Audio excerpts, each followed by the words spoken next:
কিছু কারণের জন্য আমি এক সপ্তাহ স্টপ রাখতে চাই, দেখি কি পরিস্থিতিটা হয়। ঠিক আছে, এটা সিদ্ধান্ত কারণ আছে, এটা নিয়ে প্রচুর বাজে মন্তব্য হয়, সে কারণে আমি চাইছি যে এক সপ্তাহ বন্ধ রাখি, দেখি কি হয়। কারণ নাম লেখানোর সিস্টেমটা কেন করেছিলাম, যাতে ভক্তরা কে আগে এসছে কে পরে এসছে যাদের সিরিয়ালটা ঠিক থাকে। কেউ ভোর 5টা থেকে এসে বসে থাকে, কেউ আগের দিন এসে ভাড়া থাকে, একদম রাত থাকতে এসে লাইন করে দাঁড়িয়ে থাকে। এবার তার জন্য নাম লেখানোর সিস্টেমটা করেছিলাম, যাতে তোমরা যে যেভাবে এসছো সে সেইভাবে মায়ের ফুল জল যাবতীয় জিনিস পাবে। কিন্তু প্রচুর মানুষের, যদিও আমি কারোর কোনো কথায় কান দিই না, তবু প্রচুর নিয়ে এটা সমালোচনা হয়, প্রচুর, বাজারঘাট থেকে শুরু করে সমস্ত জায়গায়। তো আমি চাইছি যে কিছুদিন মায়ের মন্দিরে নাম লেখানো তো স্টপ থাক, দেখি পরিবেশটা কেমন হয়।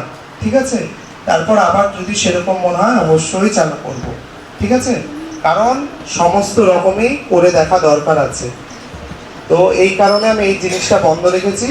তোমরা যারা চাইবে, কেউ হুটোপাটা করবে না, ধৈর্য ধরে মায়ের কাছ থেকে জিনিস নেবে। শনিবার প্রচণ্ড ভিড়, তোমরা মায়ের কাছ থেকে ধৈর্য ধরে লাইনে দাঁড়িয়ে জিনিস নেবে, যার যেটা প্রয়োজন হবে। ঠিক আছে, তবে এটা ভাববে না যে ওটা বন্ধ করলাম পুরো। আমি জাস্ট এক সপ্তাহ দেখতে চাই যে পরিবেশটা কেমন তৈরি হয়।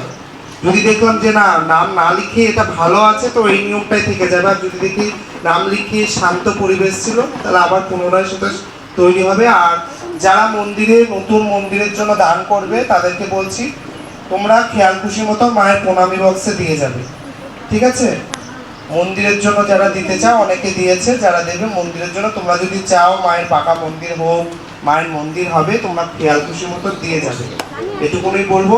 আর যারা নতুন আসতে চাইছো সবাইকে বলি, তোমরা কেউ মায়ের কাছে শাড়ি, কাপড় চোপড়, ফল মূল, মিষ্টি মানসিক করবে না, যারা মানসিক করতে চাইছো। ঠিক আছে, তোমরা মায়ের কাছে মন্দিরের জন্য যদি দেওয়ার ইচ্ছা, মায়ের মন্দিরের জন্য কিছু করে মানসিক করবে। ইট, বালি, সিমেন্ট বা যেগুলোতে মায়ের মন্দিরটা হবে, সোনার জিনিস মানসিক করবে না। ঠিক আছে, রূপোর জিনিস মানসিক করবে না, থালা বাসন দেবে না মন্দিরে। ঠিক আছে, এগুলো আমার বলার বক্তব্য। এবার তোমরা যদি চাও যে না আমি কিছু দেবো, সেটা তোমাদের নিজের ব্যাপার, সেটা আমি জোর করতে পারি না। ঠিক আছে, আর মায়ের মন্দিরে যতটা পারবে ফল মূল এইসব জিনিস কম আনবে, যতটুকুনো মাকে ভালোবেসে যতটুকুনো দেওয়া ততটুকুনো দেবে। ঠিক আছে, মায়ের দুধ কলাটা প্রিয়, দুধ কলাটা নিয়ে আসলে, মা ফুল ভালোবাসে, ফুল নিয়ে আসলে। ঠিক আছে, তাছাড়া এক্সট্রা বেশি কিছু নিয়ে আসবে না মন্দিরে। যদি দেওয়ার ইচ্ছা থাকে, সেই অর্থটা মায়ের মন্দির নির্মাণ প্রকল্পে দেবে, কারণ মায়ের তো মন্দির হবে। ঠিক আছে, তারপরে জায়গাটাও নেওয়া হয়েছে, জায়গার টাকাও এখন কিন্তু